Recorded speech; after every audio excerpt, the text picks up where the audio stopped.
Hi everyone, Donna here, owner here at Bookkeeping Made Simple. I have some big news coming in that I want to talk about.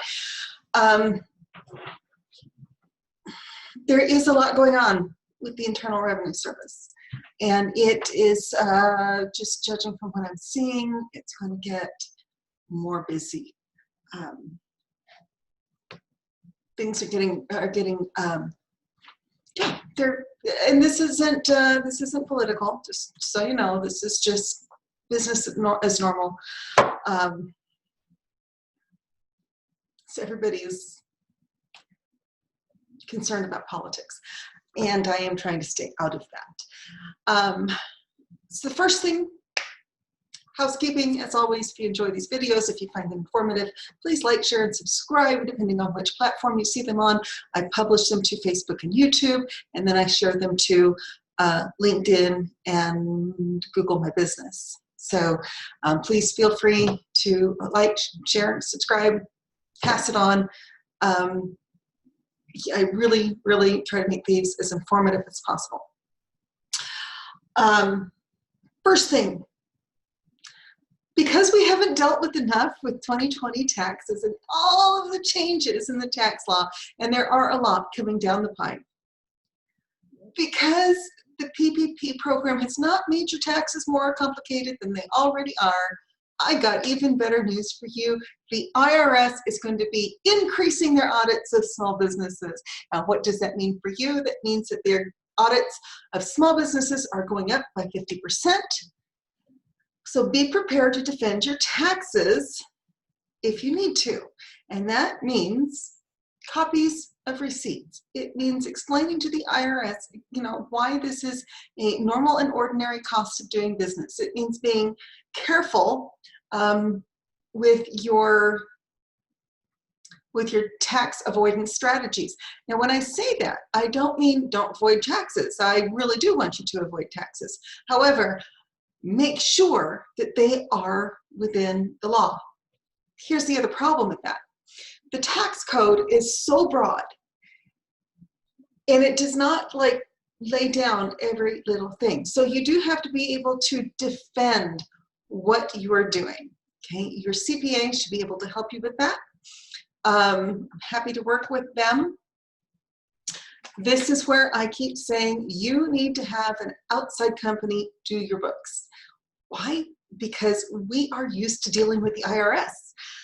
For those of you that are wondering, I do prepare taxes. I do teach people how to avoid paying taxes. However, I am not yet, and may never be, a certified public accountant. I am what they call non-credentialed. I have a degree in accounting. This is what I do, and I really studied this because my next educational goal is the MBA, which means that I really want to do business consulting. And this is the biggest expense small business has. It's a tax thing. Taxes can make or break a business, and I have watched it happen. So just be aware, your chances of being audited just went up like 50%. That's not good. Be prepared to defend it. It's not just making sure everything is classified correctly in your QuickBooks. It includes things like making sure that you are prepared with, how do I put this? It includes making sure that things that should have been capitalized are, and by that, I mean, there are certain things that you're going to spend money on that should be a capital expense. That means that they should go on the balance sheet as an asset or a liability, depending on what it is. It means that even though you're spending money, it's not necessarily an expense. Sometimes we want to put that on the balance sheet so that we can depreciate or amortize over time, which ends up being a better strategy for you. So, and a lot of times it is told to us what we have to do with that.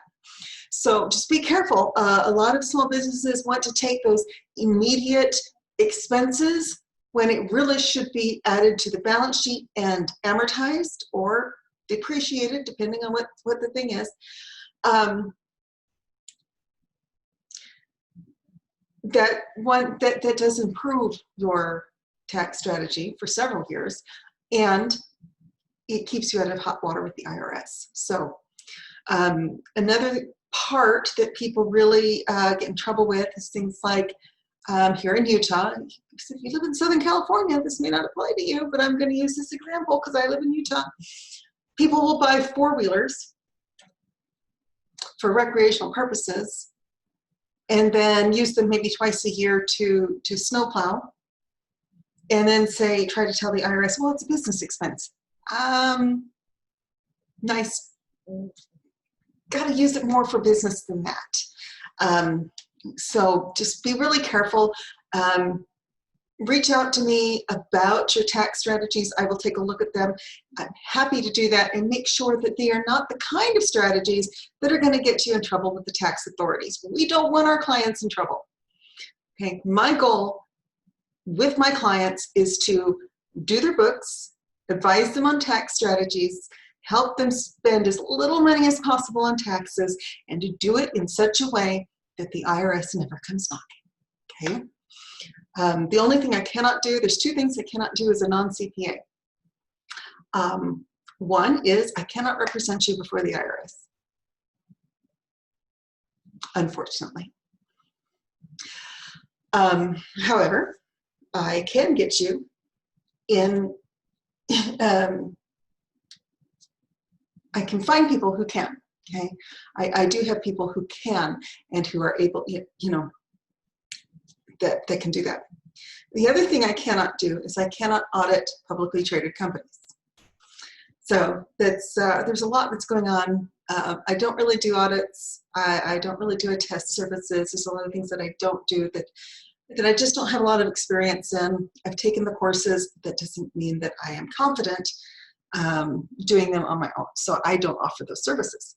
But I can do taxes, and I do. And I can educate people on how to lower their tax bill. Like I said, it's the theme this year, especially knowing that the IRS will be auditing more small businesses in 2021. The really frustrating thing about that is we're already dealing with fights, literal differences of opinion between the AICPA, which is the CPA, professional organization. They put out a lot of directives on how taxes should be. They work very closely with the IRS and the tax courts, and give guidance to CPAs on how the tax code should be interpreted. And they have been really not coming to an agreement with the IRS and the Treasury Department about the payroll protection program. When it started, PPP, as many of you may know, was supposed to be to cover your payroll, rent and utilities, and a few other overhead costs for a couple of months so that small business could stay open. They have now expanded that. They have gone back and forth about whether if the loans are forgiven, are they then taxable? If they remain loans, they are not, by the way. But if they are forgiven, is it then taxable income? And if it's taxable income, do we lump it in with the operating income? And do we, can we deduct everything against it? And they have said yes, and they have said no, and they've gone round and round and round. And I'm still watching that. I'm still watching that.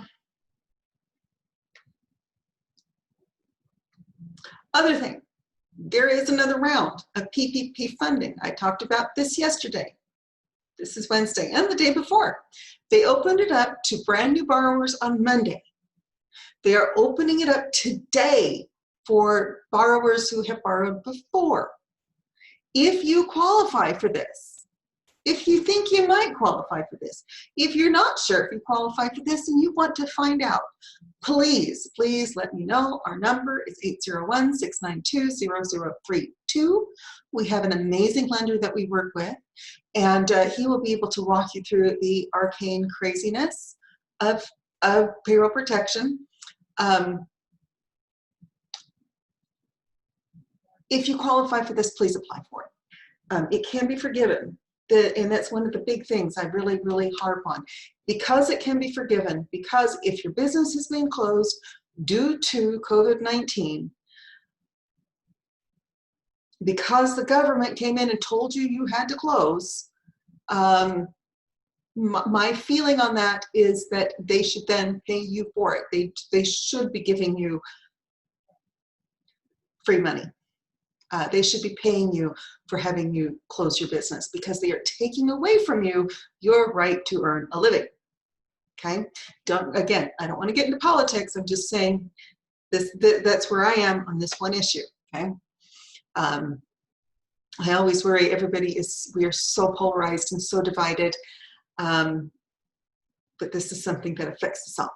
Okay, so if you had to close your business, if you had to close your business, if you had employees that were quarantined, if you had to take time off from your business because you had family members who were quarantined, you need to get in touch with me, because there are credits for that. And we need to make sure that you can get into the payroll protection program, that you qualify, and that you can get the loan, and that any loans that you've already taken out may be forgiven. Okay, so those are some things that you really, really need to do. Please, please, please reach out to me. I will put the link for my for an appointment, my phone number, and my website in the description for this video. This is really, really important. It is absolutely critical. The PPP program, round 3, will be open to all lenders by Friday. Okay? So we need to make sure, if you qualify for this at all, we need to make sure that you can get the money that is due to you.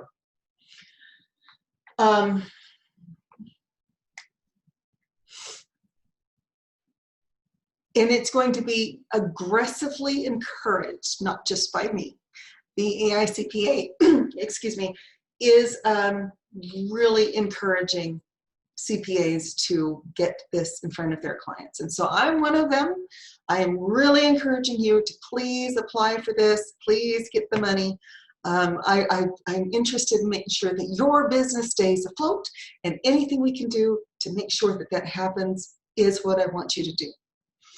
Okay, and I promise you, I will be looking into all of the tax implications of that, so that you don't end up with the worst problem down the road. We don't want that to happen. That's why I really, really, I talked to a client a couple of days ago who did not realize that payroll protection loans were forgivable, and I said, well, let's get it forgiven for you. Let's get this taken care of.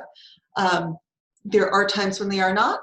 So if she genuinely cannot get it forgiven, then we'll deal with that. But we need to help you get the forgivable loans while they are available. So if you have if you're not even sure if you're gonna, even if you think you don't qualify for it, please reach out to me. I will put you in touch with Todd, and he is my absolutely amazing lender. He will help you take care of this. We will see if you qualify, and if you don't, we'll look into more programs for you. If you do, then he will walk you through the application process as well as the forgiveness process, because we want to make sure that you get the money that you should be receiving. Okay? And don't feel like it's a handout. Again, I'm a very proud person, so I really don't like to just take handouts from anybody.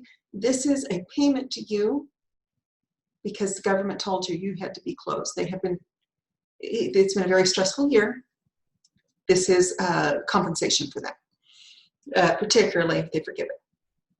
So those are my big points for this morning's video. I really wanted to get those out there. Please reach out to me. I am really excited to be able to help you and help you grow your business. Again, one of the cornerstones of my business this year is going to be strategizing for lowering your tax bill, strategizing your spending so that you can lower your tax bill. This is not something I can do in a video, although I will be putting together a course on it, as well as working one-on-one with individual business owners to help them really, really see. A lot of this is principles-based. So I really want to work with small business owners, help them understand the principles behind the tax code. There are principles to it. It's not just, we're going to take all your money.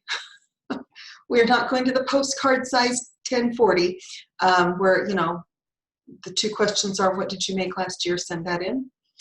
There are principles behind what is deductible, what is not deductible, what you can and should spend in order to reduce your expenses, and what the IRS is going to look at a bit askance. So yeah, please feel free to reach out to me. I am excited to have these meetings with you.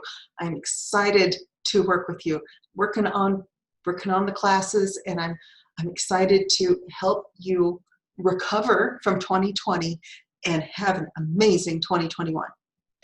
That's it for today. You guys, thanks for watching, and I am looking forward to talking to you again tomorrow.